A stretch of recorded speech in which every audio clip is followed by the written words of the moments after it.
Mon nom est Pilar Hernandez, je suis directrice générale et cofondatrice de PAL Partageons le Monde. Notre mission à PAL est de sensibiliser les personnes à la diversité culturelle à travers des activités artistiques et avec le but de promouvoir l'inclusion. Le projet Broder ses racines est un projet de médiation culturelle qui est appuyé par la Ville de Montréal et le gouvernement du Québec. Et le but du projet, c'est d'aider les personnes, dans ce cas, c'était un groupe de femmes, à s'enraciner dans leur quartier.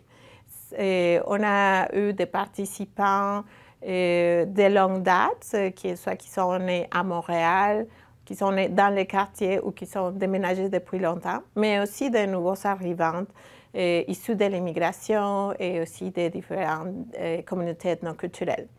Bon, on veut que les personnes restent imprégnées de l'histoire, du patrimoine qui les entoure dans tous les jours et qu'elles aussi soient en même temps à moyen long terme des personnes qui vont aider autres personnes à découvrir ces richesses de l'histoire et du patrimoine du Canada. La reconnaissance du prix, ce projet, on l'a fait dans deux différents quartiers, à Antique et à Notre-Dame-de-Grâce. Et la Société d'histoire d'Antique Quartier-Ville qui a appuyé le projet et qui est très impliquée à promouvoir le patrimoine, et bon, ils vont continuer à rayonner, nous, à travers ce partenariat qu'on a fait, mais aussi le quartier Notre-Dame-de-Grâce, il n'a jamais eu une société d'histoire. Il y a des personnes qui sont intéressées à connaître l'histoire et à la faire connaître aux autres. Mais j'espère que cette prix, ça va donner l'occasion au quartier, aux habitants, au gouvernement, à l'arrondissement, de mettre plus de ressources pour faire connaître notre histoire. Et on s'approche au 50e anniversaire de Notre-Dame-de-Grâce et on commence à préparer des activités pour célébrer ça. Et alors, on veut que ça va rayonner plus notre anniversaire.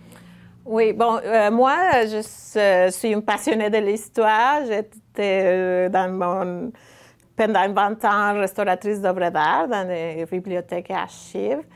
Et je pense que c'est très important pour l'identité d'une personne, pour se sentir inclus aussi dans la communauté, connaître l'histoire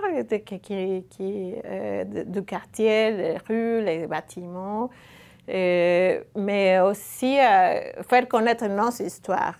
Non? Alors, ce projet de Broder ses racines, c'est ça, c'est faire connaître l'histoire aux citoyennes, mais aussi leur donner l'opportunité d'apporter leur histoire dans l'ensemble de la communauté.